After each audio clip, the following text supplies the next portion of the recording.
আমাদের এই ভিডিওতে আমরা যাব বোলপুর থেকে 9 কিলোমিটার দূরে প্রান্তিক স্টেশনের কাছে কোপাই নদীর তীরে কঙ্কালীতলায়।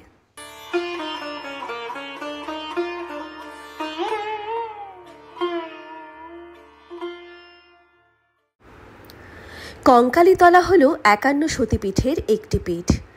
প্রাচীনকালে এই জায়গাটি কাঞ্চি নামে প্রসিদ্ধ ছিল। পীঠ নির্ণয় তন্ত্র অনুসারে এখানে সতীর কঙ্কাল পড়েছিল, সেজন্য এই জায়গার নাম হয় কঙ্কালীতলা। আবার ভারতচন্দ্রের অন্নদামঙ্গল কাব্যগ্রন্থে বলা হয়েছে এখানে সতীর কটিদেশ বা কাঁখাল পড়েছিল। এসব মতানৈক্য দূরে সরিয়ে রেখে আমরা এগোই আসল কাহিনীতে। আমরা সবাই জানি সেই পৌরাণিক কাহিনীর কথা, জানি দক্ষ যজ্ঞের কথা, জানি সতীর দেহত্যাগের কথা, জানি সতীর মৃতদেহ কাঁধে নিয়ে শিবের প্রলয় নাচনের কথা। এমনকি আমরা সবাই মোটামুটি জানি বিষ্ণু চক্র দিয়ে সতীর দেহ কিভাবে খণ্ড খণ্ড হয়েছিল। আর এও জানি সতীর দেহ 51 খণ্ডে খণ্ডিত হয়েছিল। সেই এক একটি খণ্ড যেখানে পড়েছিল সেখানেই তৈরি হয়েছিল একটি সতীপীঠ।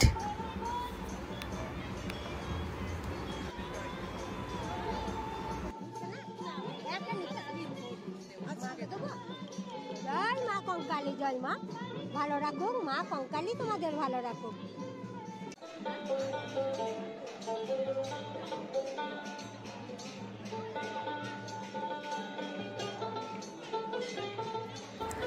বিষ্ণু চক্রে সতীর দেহ খণ্ড খণ্ড হতে হতে শেষে শিবের কাঁধে পড়েছিল সতীর কাঁখাল বা কোমর। কাঁখাল বা কোমরের অংশটি এখানে পড়েছিল, অর্থাৎ কোপাই নদীর তীরে অবস্থিত এই কঙ্কালীতলায়। সতীর কাঁখাল কাঁধের থেকে পড়ে যাওয়ার পরই মহাদেবের হুঁশ ফিরেছিল বা চৈতন্যদয় হয়েছিল। সেই জন্য এই পীঠের আরেকটি নাম কিন্তু চৈতন্যপীঠ। লোকমুখে প্রচলিত আছে বেশ কয়েকশো বছর আগে নাকি এক সাধু এই সতীপীঠের অস্তিত্ব অনুভব করেন। পরবর্তীকালে আরেক সাধু মায়ের স্বপ্নাদেশে এখানে মায়ের পুজো শুরু করেন। সেই থেকেই রীতি মেনে পুজো হয়ে আসছে।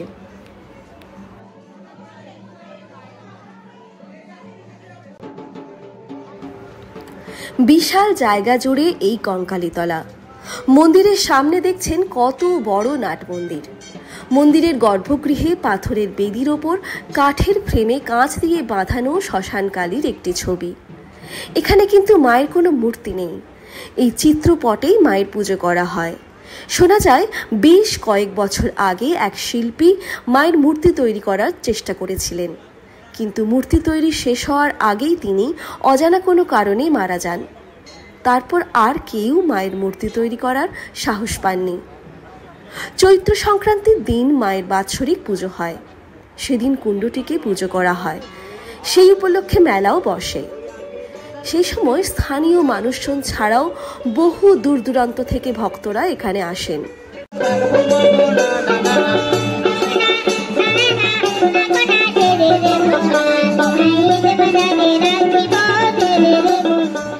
এছাড়াও দীপান্বিতা অমাবস্যা, পৌষ সংক্রান্তি ও কৌশিকী অমাবস্যাতেও ধুমধাম করে মায়ের পুজো হয়। এখানে কুপন কেটে মায়ের ভোগ খাওয়ারও ব্যবস্থা আছে। এখানে কিন্তু খুব শান্তিতেই পুজো দেওয়া যায় দেখছি, কোনো পাণ্ডাদের উৎপাত নেই। আর মন্দির চত্বরের বাইরে বা পেছন দিকে অনেক দোকান আছে যেখানে পুজোর সামগ্রী পেয়ে যাবেন।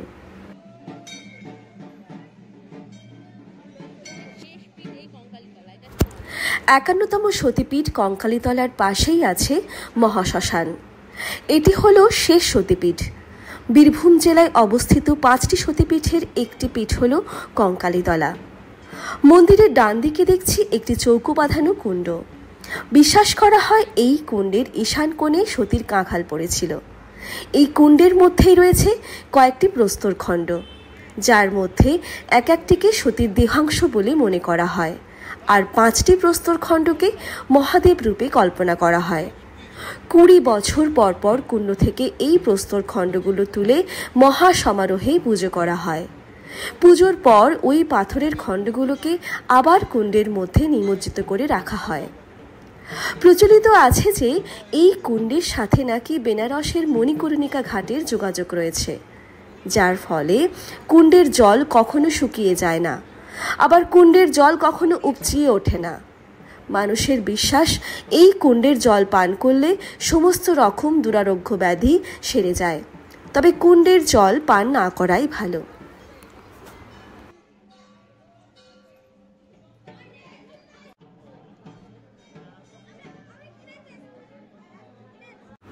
সাধু সন্ন্যাসীদের মতে যে কোনো সতীপীঠের 4টি বৈশিষ্ট্য থাকে।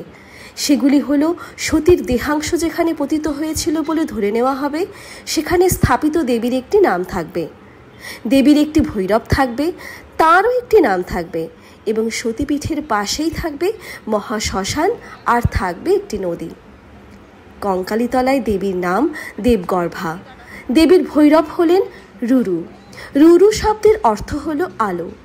আরেক মতে দেবীর নাম হলো রত্নাগর্ভী, ভৈরবের নাম একই।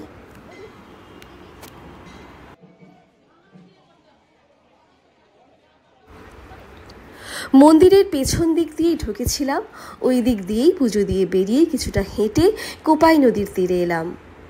মন্দিরের ঘাটটি বাঁধানো, তার পাশেই খানিকটা জায়গা জুড়ে লম্বাটে বাঁধানো চাতাল। সেখানে 5টি সামান্য উঁচু বেদি রয়েছে নদীর ধার বরাবর। শুনলাম এই বেদির ওপরে দাঁড়িয়ে প্রতিদিন সন্ধেবেলা সন্ধ্যা আরতির অনুষ্ঠান শুরু হয়েছে।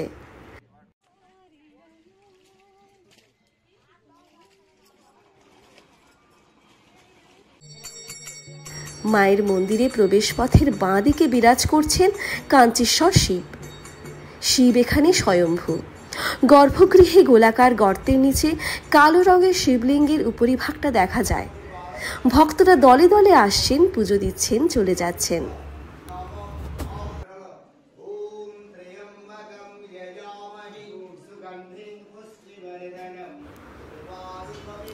এই কাঞ্চীশ্বর শিবলিঙ্গ নিয়ে একটা ছোট্ট কাহিনী আছে, এটা বলেই ভিডিওটা শেষ করব।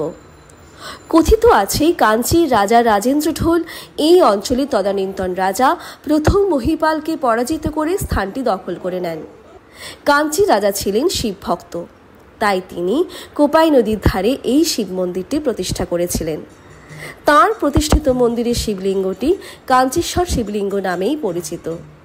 কয়েকদিন আগে যখন বৃষ্টির জেরে কোপাইয়ের জল ঢুকেছিল কঙ্কালীতলা মন্দিরে, তখন এই শিব মন্দিরে নিত্য পুজোর ব্যবস্থা করা হয়।